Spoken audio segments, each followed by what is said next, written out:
Hello viewers, Assalamu alaikum. Welcome to my channel. I am a regular content creator. I upload video daily on YouTube. Please like, comment and share. তো সবাই কেমন আছেন? আশা করি সবাই ভালো আছেন। সৈকত টেকজোন চ্যানেলের পক্ষ থেকে আপনাদের সকলকে জানাই আন্তরিক সালাম ও শুভেচ্ছা। তো আজ আমরা টিপস এন্ড ট্রিকের দ্বিতীয় পার্টটি দেখবো। আমরা গত পর্বে দেখছিলাম ভিউ সেকশনের কাজগুলো। এরপরে দেখেন শর্ট বাই। এখানে name, size, item type, data modified. তো এই যে জিনিসগুলো আছে এগুলো আসলে কিভাবে কাজ করে? এখানে দেখেন আইকনগুলো একটু খেয়াল করি আমরা। এগুলো একটা প্রসেসে সাজানো আছে। আমরা যদি এখন নেমে ক্লিক করি, দেখেন নেম অনুযায়ী সাজাই আছে। আমি যদি এখান থেকে শর্ট বাইতে ক্লিক করে সাইজে ক্লিক করি তাহলে এটা ফাইল সাইজ অনুযায়ী সাজাই যাবে। এরপরে আমি যদি আবার শর্ট বাই থেকে আইটেম টাইপে ক্লিক করি তাহলে এটা আইটেম অনুযায়ী সাজাবে। এরপরে ডেট মডিফাইড অনুযায়ী সাজাবে, এটা ডেট অনুযায়ী সাজাই যাচ্ছে। তো আমরা সবসময় চেষ্টা করব নেমটা রাখার। এরপরে যে তৃতীয় অপশনটা এটা হচ্ছে রিফ্রেশ। আমরা এটা সবাই পরিচিত যে রিফ্রেশ, আমরা মনিটর বা ল্যাপটপ পিসি ওপেন করার পরপরই আমরা রিফ্রেশ করি। তো আমরা রাইট ক্লিক করে আমরা এই রিফ্রেশ করতে পারি। এরপরে যে অপশনটা হচ্ছে আনডু রিনেম, অর্থাৎ আমরা যদি কোনো কাজ করি সেটা যদি আবার পূর্বে ফিরে যেতে চাই আমরা এখান থেকে আনডু করতে পারি। এরপরে যে অপশনটা এটা হচ্ছে নিউ থেকে ফোল্ডার। আমরা গত পর্বে দেখছি কিভাবে ফোল্ডার তৈরি করতে হয়, এই ভিডিওটি আছে। তো আমরা যেটা ফোল্ডার তৈরি করতে চাই এখান থেকে ফোল্ডারটি তৈরি করতে পারি। টেক্সট ডকুমেন্ট নিতে চাইলে টেক্সট ডকুমেন্টে আমরা বিভিন্ন ডকুমেন্টটি এখান থেকে নিতে পারি। এরপর যে অপশনটা হচ্ছে ডিসপ্লে সেটিং। আমাদের যে ডিসপ্লে যে ব্রাইটনেস, তারপর থিম, এই যে ওয়ালপেপার, এইগুলো নিয়েই মূলত ডিসপ্লে সেটিংটা। আমি ডিসপ্লে সেটিংয়ে ক্লিক করি। এখন দেখেন এই প্রথম যে অপশনটা এটাই হচ্ছে ব্রাইটনেস। আমরা এখান থেকে চাইলে ব্রাইটনেস কমাই বাড়াই দিতে পারি আমাদের পছন্দ মতো। এখান থেকে আমরা ব্রাইটনেসটা কম বেশি করতে পারি। এরপরে নাইট মোড আছে, আমরা চাইলে এখান থেকে নাইট মোডটা অন করে রাখতে পারি। তো আমি এখন অফ করে রাখতেছি। এরপরে এইচডিআর মোড আছে, আপনারা এগুলো দেখতে পারেন। ডিসপ্লে রেজুলেশন আছে, এগুলো কাজ মানে হাত না দেওয়াই ভালো। আর এখানে যেটা আছে এটা হচ্ছে ল্যান্ডস্কেপ আর একটা হচ্ছে পোর্ট্রেট।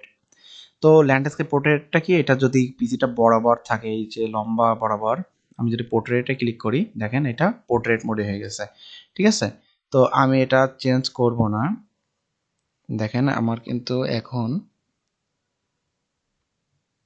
এটা পোর্ট্রেট মোডে হয়ে গেছে। এখন আমি যদি চাই যে এইটা হচ্ছে আমরা ল্যান্ডস্কেপ মোডে করব আবার, তাহলে আমাদের আবার মাউসটা নিয়ে যাইতে হবে। দেখেন এটা কিন্তু এখন পুরোটাই উল্টা হয়ে গেছে।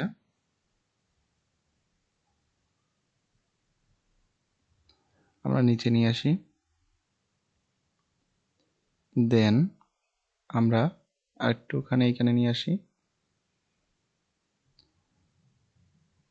সবই উল্টো পাল্টা হয়ে গেছে। জাস্ট আমরা স্মুথলি মাউসটা ধরে এই সাইডে নিয়ে আসব।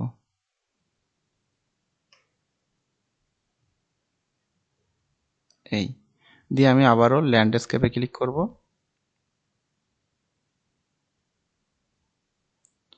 দেখেন আমাদের কিন্তু আবার পূর্বের অবস্থায় ফিরে চলে আসছে। তো আশা করি এই জিনিসটা বুঝতে পারছেন এটা আমরা কিভাবে করব। এরপর আরও অনেকগুলো অপশন আছে, এগুলো আপনারা দেখে নেবেন। এরপরে ব্লুটুথ ডিভাইসের অপশন আছে, আমরা যদি কোনো ডিভাইস অ্যাড করতে চাই আমরা এখান থেকে অ্যাড করতে পারি। নেটওয়ার্কিং সিস্টেম আছে, আমরা ইন্টারনেট কানেকশন এখান থেকে নিতে পারি। দেন পার্সোনালাইজ এর একটা পার্ট আছে এখানে আমাদের পার্সোনালাইজ। তো আমরা এখান থেকে দেখি, আমি যদি রাইট ক্লিক করি দেন দেখেন এখানে পার্সোনালাইজ একটা অপশন আছে। আমি যদি পার্সোনালাইজে ক্লিক করি দেখেন সেম সেটিং আমাদের নিয়ে আসবে, এই যে পার্সোনালাইজ। এখান থেকে আমাদের ব্যাকগ্রাউন্ডের যে ছবিটা আছে আমরা চাইলে এখান থেকে ছবিটা চেঞ্জ করতে পারি। ব্যাকগ্রাউন্ডে ক্লিক করলাম, দেন আমি যদি এখন আমাদের আছে এই ছবিটা, আমি যদি এখান থেকে একটু দেখাই, এই দেখেন এখন আমাদের এই ছবিটা আছে। এখন আমাদের এই ছবিটা চেঞ্জ করতে চাই, সাপোজ আমি এইটা দিতে চাই, তাহলে জাস্ট এর উপরে একটা ক্লিক দিলাম। দেওয়ার পরে দেখেন আমি যদি আবারও ব্যাগে আসি দেখেন আমাদের ছবিটা কিন্তু খুব সুন্দরভাবে চেঞ্জ হয়ে গেছে। এরপর যেটা আছে থিমসের কাজ আছে, আমাদের থিম চেঞ্জ করতে চাই সেগুলো এখান থেকে করতে পারি, এগুলো আপনারা দেখে নেবেন। তারপরে অ্যাপস আছে, আমরা যে অ্যাপসগুলো ব্যবহার করি সেই অ্যাপস কয়েকটা অ্যাপস আমরা ব্যবহার করি, কতগুলো ইনস্টল আছে সবগুলো আমাদের এখান থেকে দেখা যাবে। মোটামুটি এইটাই ছিল আজকের ভিডিও, আশা করি বুঝতে পারছেন। তো ভিডিওটি ভালো লেগে থাকলে অবশ্যই ভিডিওটি একটি লাইক দিবেন এবং কমেন্ট করে জানাবেন পরবর্তীতে কী টিউটোরিয়ালটি চান।